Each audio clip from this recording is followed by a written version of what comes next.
Welcome to Stranger Connections, where I celebrate wonderfully weird people and quirky stories. I'm your curious beast and host, Lisa David Olson, the practically world famous business humorist, interactive speaker, and connection queen. So reach out if you want me to help you reignite your team or event. Oh my gosh, today is a special day because we have a Netflix star, Miss Melanie Rose, who was born and raised in London, England.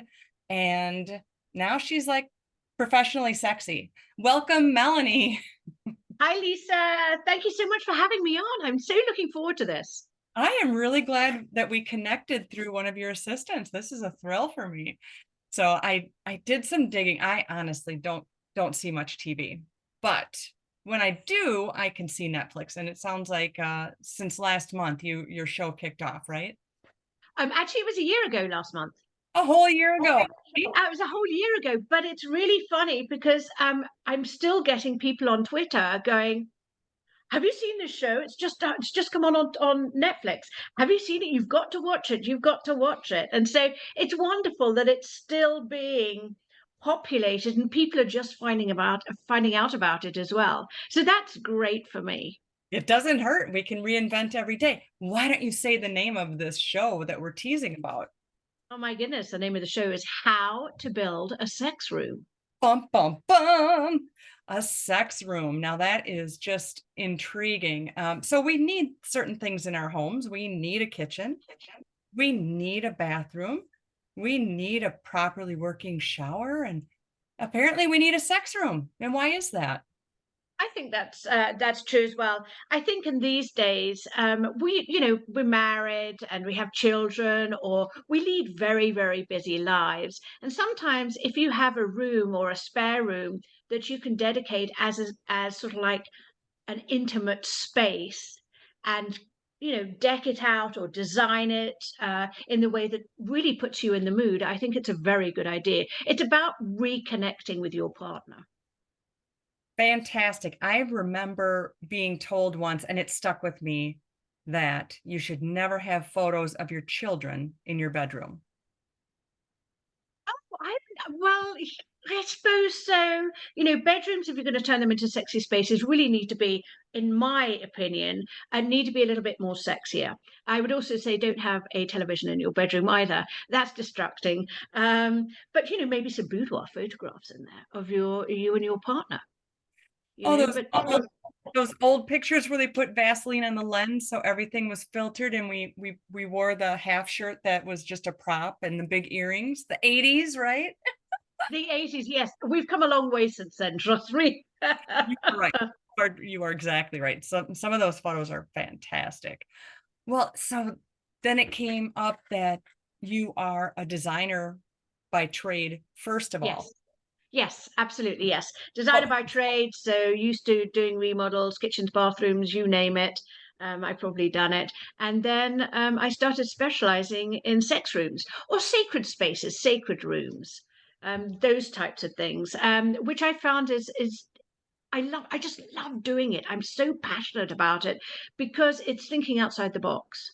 mm. It's not like I can go down the road to a furniture store and say, I don't have that dungeon bed, please. And I'd love that, beautiful St. Andrew's cross. No, I have, people that will craft that for me, especially my high-end clients. Or, there are people that you can go to that will make the stuff for you.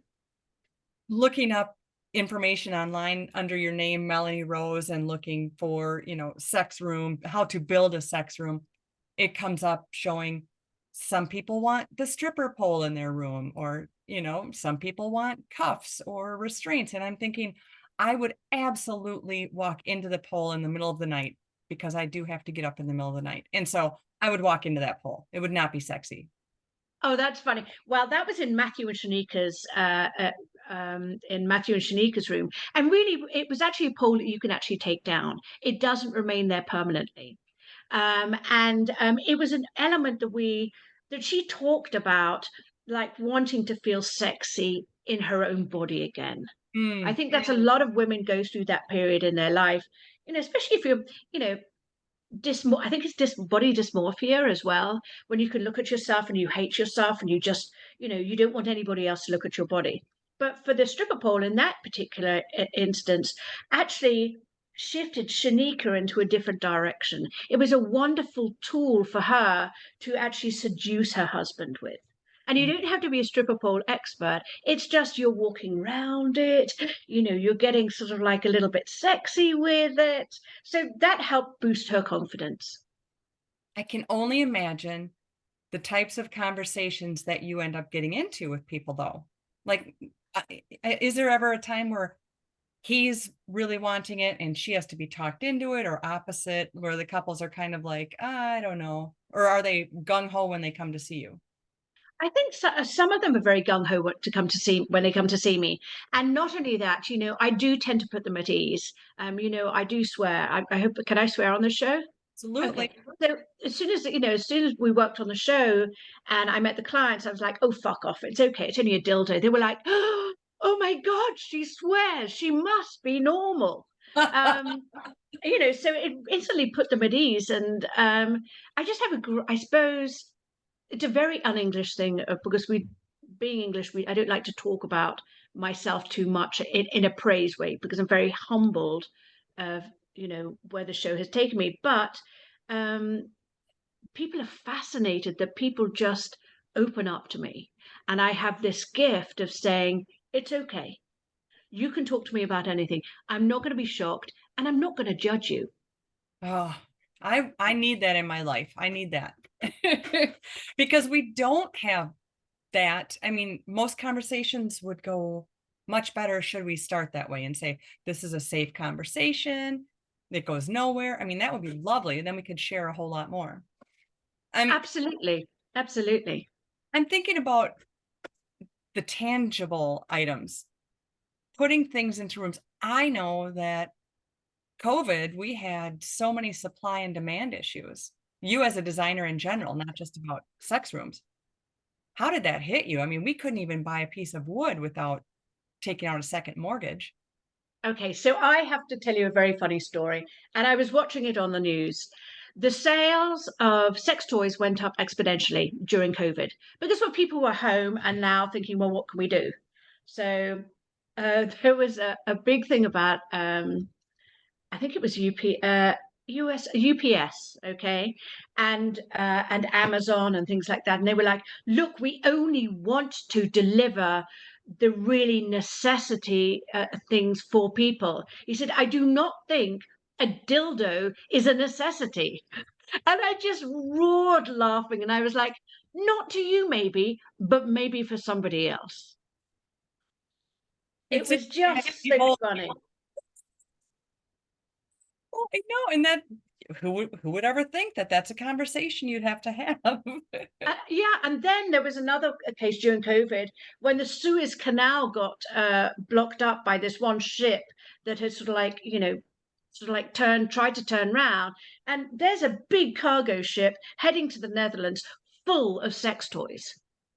So that was delayed as well. I mean, it was like just watching things unravel and just, yeah. Darling, my vibrator's somewhere down the Suez Canal. I've heard you on other shows talking about how you got into it, but you started as a designer, and Yes. then someone approached you, right? About Yes, it was actually a client of mine that I had been with for quite a few years, and you get to know your clients. One thing I never like to really socialize with my clients because I like to keep that boundary there. And they asked me, I happened to be in the bedroom just talking about clearing clutter, bed linens, what makes it comfortable, getting a lock on the door because they didn't want their children to come in if they were watching porn. And it was like, oh, so have you ever built a sex room? And I was like, okay. I went home and researched.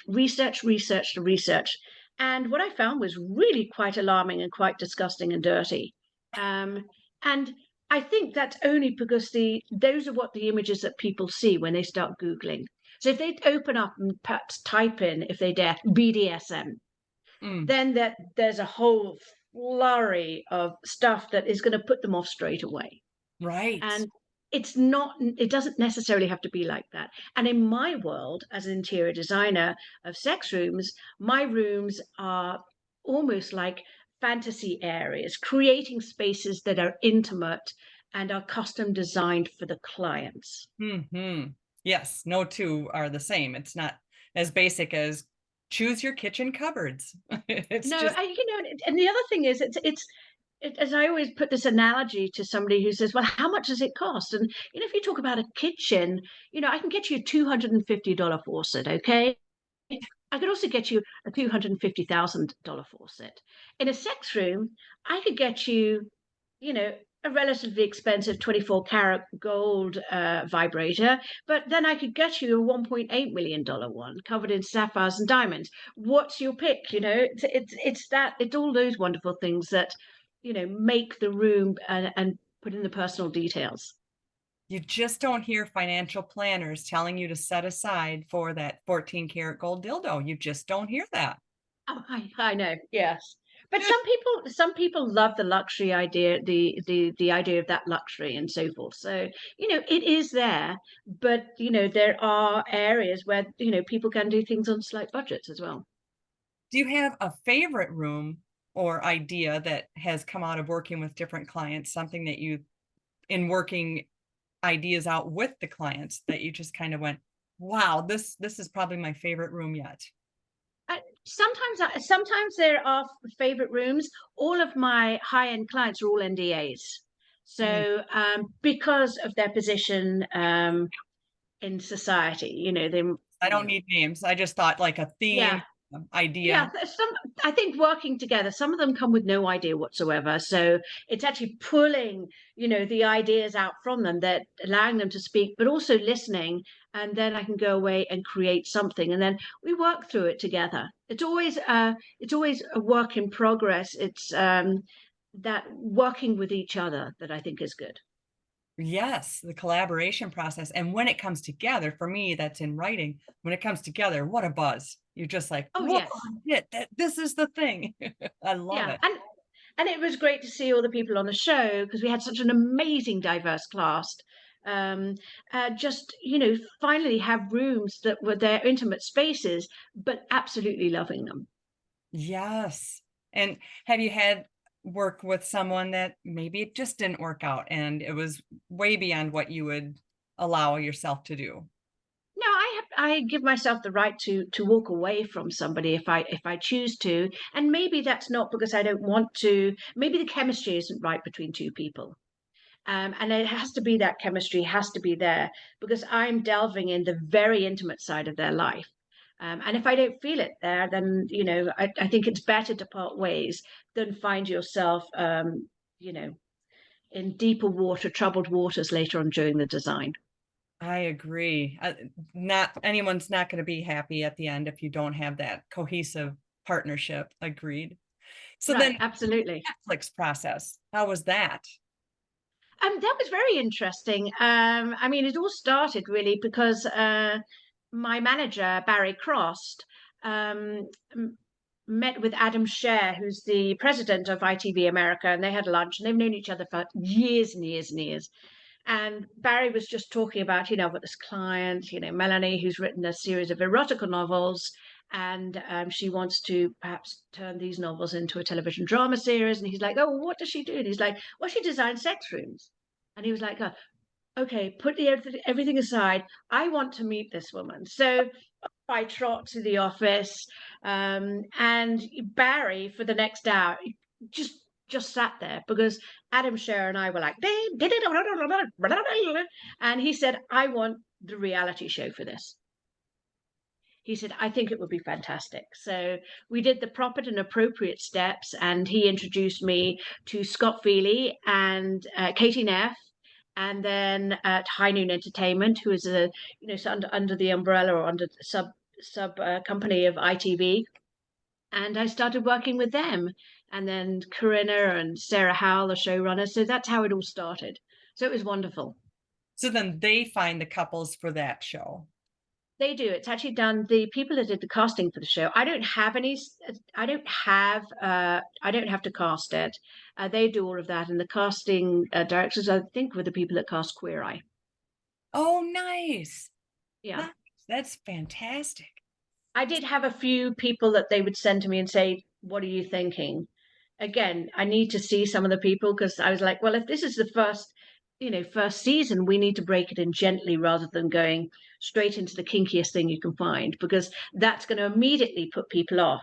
And How to Build a Sex Room is not that show. How to Build a Sex Room is, sweetheart, let's sit down after dinner, have a glass of wine, we'll take a notepad and a pen, and let's watch a few episodes and then have a conversation afterwards.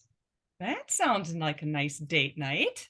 Nothing wrong with Yes. that. Oh, kids, mom and dad are watching TV. You guys go over there. There's ice Yes. cream in the other room, buddies. Uh, what's advice you would give someone that's something simple they could even do after listening to this episode on Stranger Connections? I think, is reevaluate your bedroom. A lot of people can't always necessarily afford a sex room, but everybody has a bedroom. So it's really sort of like honing in on that. And if you want to get a little bit, uh, take another step forward and push one's boundaries, you get some under bed restraints. Hmm. That's pretty cool. And then if you've got a blindfold, then you're entering into a different element and adding a different element and sensation play. And absolutely get the TV out of there. Get the treadmill that all your clothes are lying on. Get that out of there. Are Yeah, you? you've got It, to yeah. really clear the clutter. Clear the clutter. The bedroom is there not to work. Don't take your work to bed with you. Don't have the television on in your bedroom. Make sure it is your intimate space. Do not have the children in there all the time. Get some great bed linen, something that's really sensuous.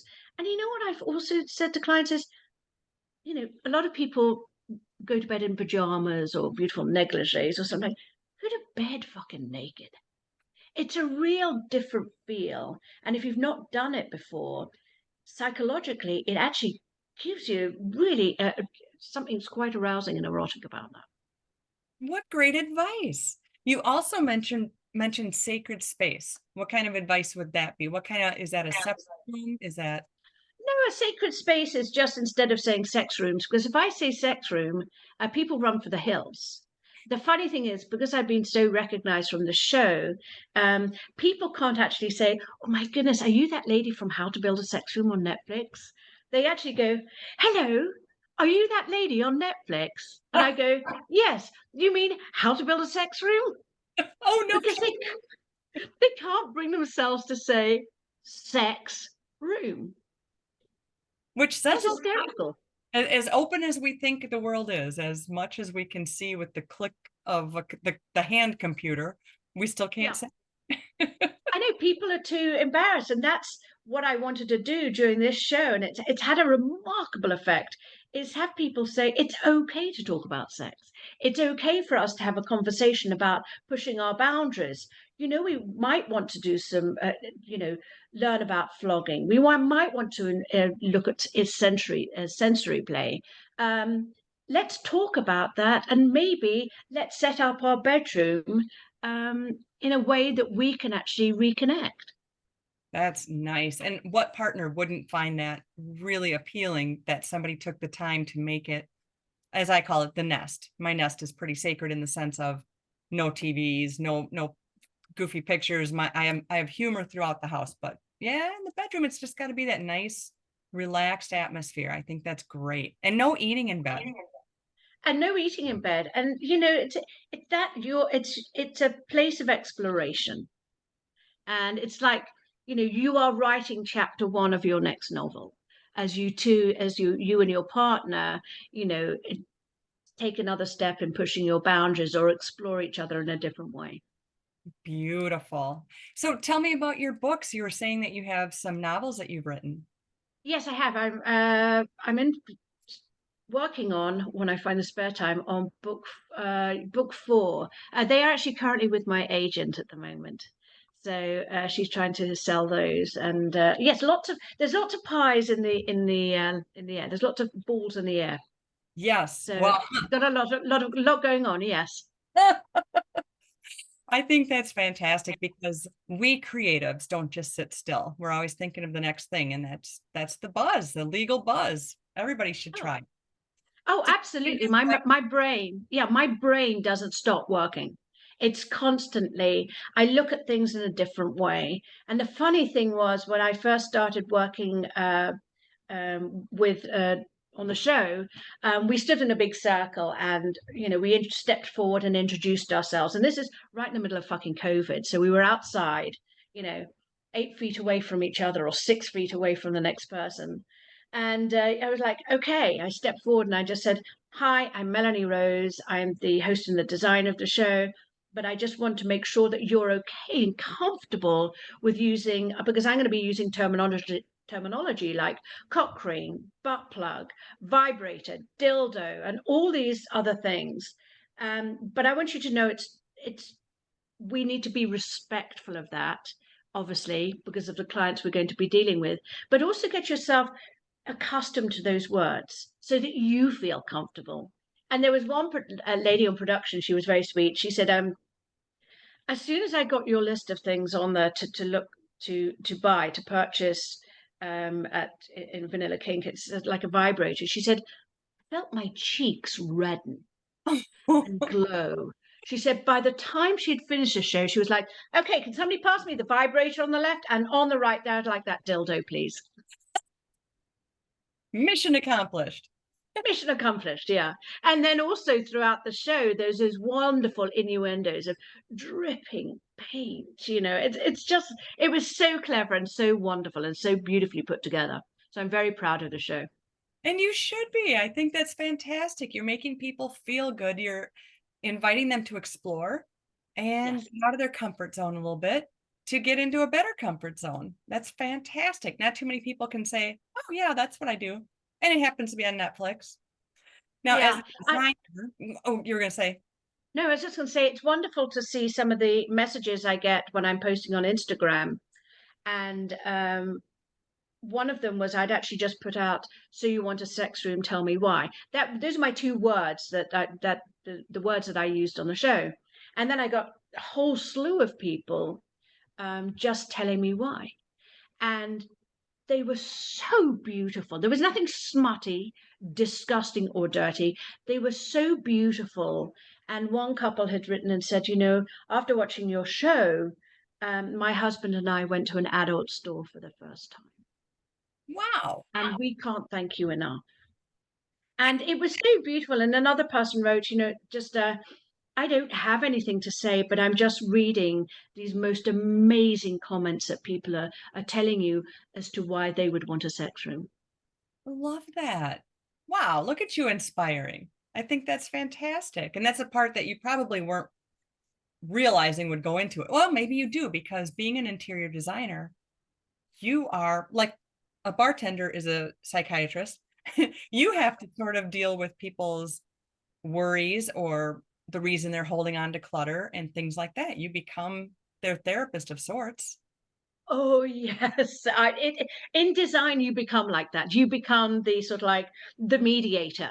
Yes, You've got one partner saying, "Well, doesn't like this, and this." The other partner saying, "Doesn't like this, and this," and you have to be the go-between. It's like, okay, I'm listening to both sides now, and that happens in regular interior design.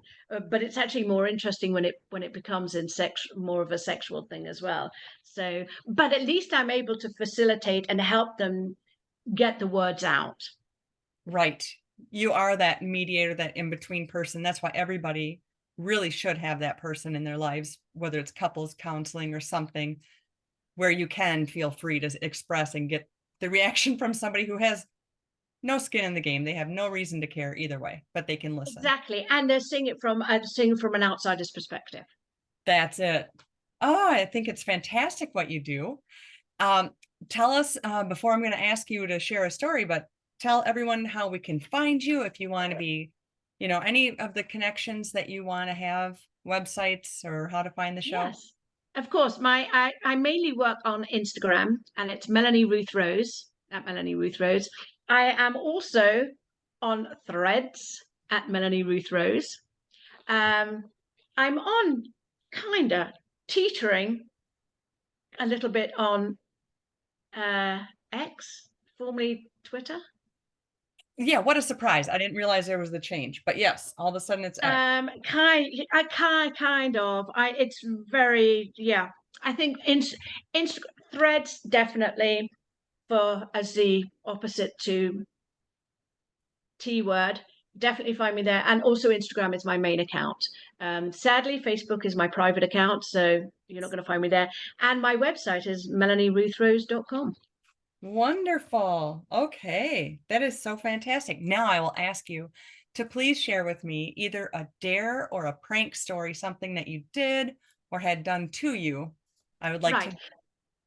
Yep, absolutely. I'm happy to do that. So I was working on a kitchen remodel, actually most of the house actually. And we were in the kitchen. We had the existing stove still there. It was beautiful, expensive stove, all covered up, taken care of, and so forth. And my guys were there, my contractor and subcontractors were there, and they thought they could, make me laugh. Actually, they thought they were going to make me scream.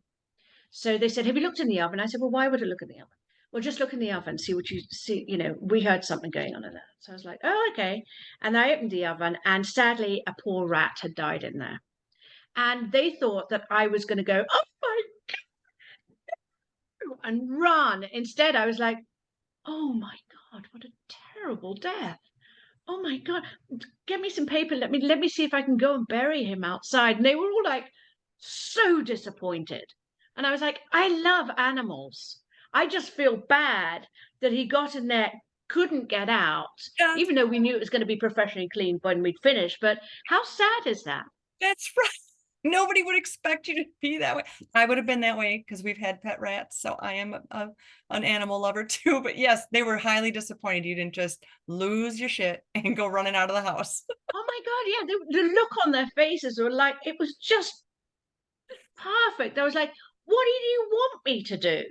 He said, "Well, I thought you were going to scream and be all girly." I said, "I'm not fucking girly. I climb under this house and, look at all the, look at how everything underneath the house." And I said, "No, I'm not like that." It's a great story. I am just so honored to have chatted with you, Melanie Rose, and people need to find you at melanieruthrose.com as well as on Instagram and Threads and X or Twitter, whatever the heck it's called. But remember that we can only be strangers once, and I invite you to stay weird. Oh, I'm always weird. I was hoping so. Thank you. You are very welcome, Lisa. It's been an absolute pleasure talking to you. Thank you so much for having me. Thank you.